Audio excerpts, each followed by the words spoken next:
Chambre la plus chère de mon séjour au Maroc puisque je paye 50 € la nuit, mais vous allez voir la chambre, elle est vraiment très cool. Pour finir, la salle de bain qui est vraiment de bonne taille avec un immense plan de travail. Ah, je crois qu'on a un petit bidet, oui j'avais pas vu. Des toilettes, une baignoire, c'est la première fois que je vois une baignoire au Maroc dans une chambre d'hôtel.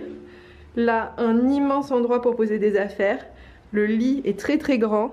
Là, il y a un immense penderie et placard de ce côté-là, un endroit pour m'asseoir, plus un balcon, et le balcon a vue sur la piscine où clairement je vais aller me baigner.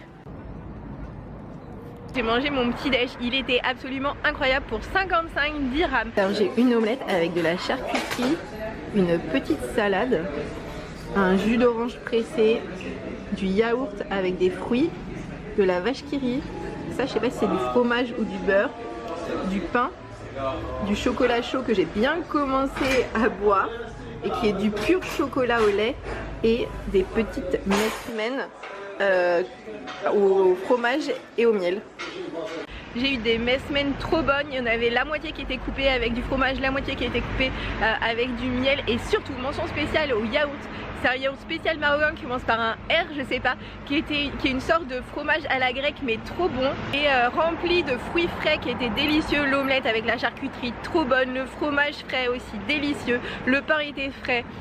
Tout était trop bon en fait, j'ai clairement pas fini, et là j'ai mangé bien jusqu'à mon repas du soir. C'est ça au Maroc, je prends que 2 repas, un petit déj, un repas du soir assez tôt, et ça me fait la journée. Le souk aux bijoux, parce qu'en fait ici il y avait une importante communauté juive spécialiste dans l'art de fabriquer des bijoux qui s'est installée depuis des siècles, et donc du coup il subsiste le fameux souk aux bijoux. Ces portes, là vous voyez, ce sont des bijoutiers, encore des bijoutiers, et de ce côté là aussi des bijoutiers. Bon, il y a des bijoux absolument magnifiques. Regardez ce collier, comme il est trop beau.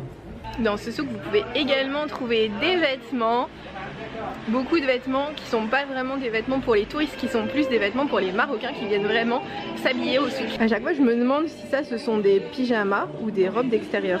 Oups. Parce que les femmes à l'extérieur elles s'habillent plutôt comme ça. Ce sont les tenues que portent les hommes marocains. Donc ça c'est plutôt quand il fait chaud, et quand il fait froid ils rajoutent une pièce comme ça qui est un peu plus épaisse et qui leur sert de manteau, et ça a exactement la même forme. Vous pouvez même trouver de magnifiques tenues traditionnelles. Elles sont tellement belles ces robes. Je sais pas, je me dis que celle-là c'est peut-être une robe de mariée avec un voile.